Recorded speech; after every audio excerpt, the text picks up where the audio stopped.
It's a pleasure to be with you. It's been a remarkable year, as it was exactly a year ago today that I introduced the House resolution in support of our cops. It's garnered diverse and bipartisan support over that past year. We have 41 co-sponsors, including 13 members of the House Foreign Affairs Committee.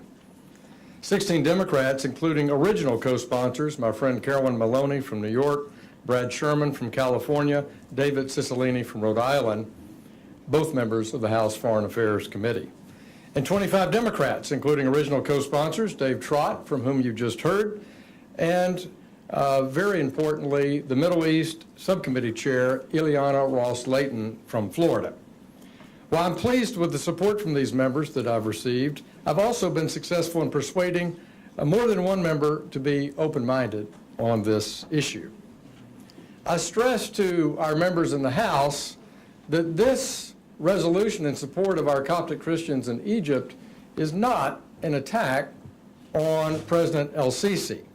I acknowledge and support our partnership and friendship with Egypt, but there can always be more done in the area of protecting religious freedom and human rights. I've received tremendous support from this organization, and I welcome not only meeting with you annually here in Washington, but I want to thank my friend, Dr. Gurgis in Dallas, for the hospitality that I've received in North Texas.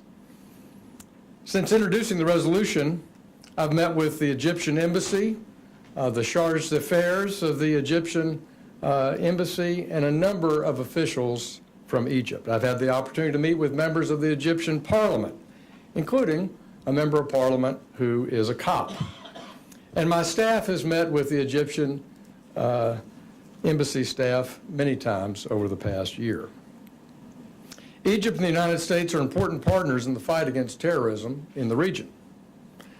Egypt's role in the Camp David Accords has led to some of the closest ties between the U.S., Egypt, and Israel for 3 decades. Who would think that Egypt and Israel would ever partner together to fight terrorism in the Sinai or attempt to be the arbiters in Gaza? I have great respect for President el-Sisi, someone I've had the opportunity to meet with on a couple of occasions, and the changes in message that he's delivered in the importance of religious tolerance are very important parts of this story. He continues to say and do right things at the top level of government. Having a good relationship with the Coptic Pope, attending Mass on multiple occasions, getting some churches reconstructed, holding terrorists accountable for their atrocities. In my meetings with the Egyptian government, I continue to emphasize el-Sisi's message has been the right one, but the message doesn't trickle down to the rural areas of Egypt, where attacks against Christians are the most prevalent and the most violent. I continue to press this same message with the United States government. In December, along with Ileana Ros-Lehtinen, Ted Deutsch, Dave Cicilline, and 71 other members of the House, we wrote Vice President Pence before his visit to Egypt, asking that in any meetings with the Egyptian government, he address the protection of religious freedom and human rights. And most recently, I had the opportunity a couple of weeks ago to spend time with former House member, Senator, and former Governor of Kansas, Sam Brownback, our new Ambassador at Large for International Religious Freedom at the Department of State.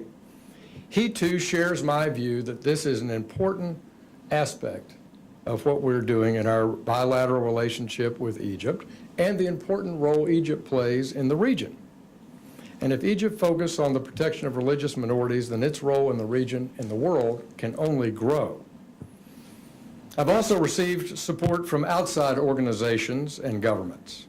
In a phone call in the recent months with former UK Ambassador to Egypt, John Casson, we discussed the issue of religious freedom in Egypt and the helpful ways the British government is engaging in all areas of education reform, one of which is absolutely the foundation of removing intolerance in the education system in Egypt of Christians.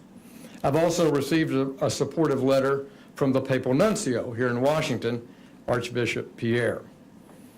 In that letter, he states, certainly agrees that Egypt plays an important geopolitical role in the Middle East And so an Egyptian government which respects religious and other personal freedoms is therefore a more stable and greatly to be desired. And finally, the Hungarian government has taken the initiative in the Levant and is a capable partner with the United States in protecting Christianity in the Middle East and aiding in the post-ISIS recovery across the broader spectrum of the Middle East. I commend them for their sponsoring the rebuilding of a Christian village in northern Iraq and resettling its Christian population that had been decimated by the barbarians of ISIS. Earlier this year, Ambassador Szabo brought an exhibit from the Hungarian National Museum in Budapest to their embassy here in Washington. Entitled Cross in the Fire, this exhibit highlights the Christian persecutions across the Middle East. Your heart breaks while viewing the pictures and testimony of the devastation and murder wrought by terrorists across the region, including Al-Qaeda and ISIS, including in that exhibit the bombing at St. Peter and St. Paul's Church in Cairo in 2016. However, by the end of the exhibit, you see some of those displaced Christian communities starting to rebuild, resettle, starting their life anew. And like the churches being rebuilt, green shoots of renewal are appearing across a troubled region. And there's no stronger sign of hope than the birth of a child. And I was heartened by the pictures of the families baptizing their young ones, the first baptism in a church in the Levant in many years. So today, as we celebrate 6 months of hard work on this resolution and a year since we assembled last June to talk about it, this day feels like our work is just beginning. We need your support to continue to build support across the Congress and in the administration and in the United States Senate for our resolution. I'll continue to engage with the U.S. government, our partners and other governments, and those groups like Coptic Solidarity that continue to speak out against the plight of intolerance and fear that many Christians around the world face on a daily basis. As President Reagan said, respect for human rights is not social work. It's merely an act of compassion.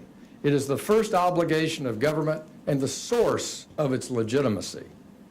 The respect for human rights and religious freedom is an American issue and one I'm honored to champion as I champion this issue on behalf of Coptic Christians in Egypt. Thanks for inviting me today, and glad to be with you.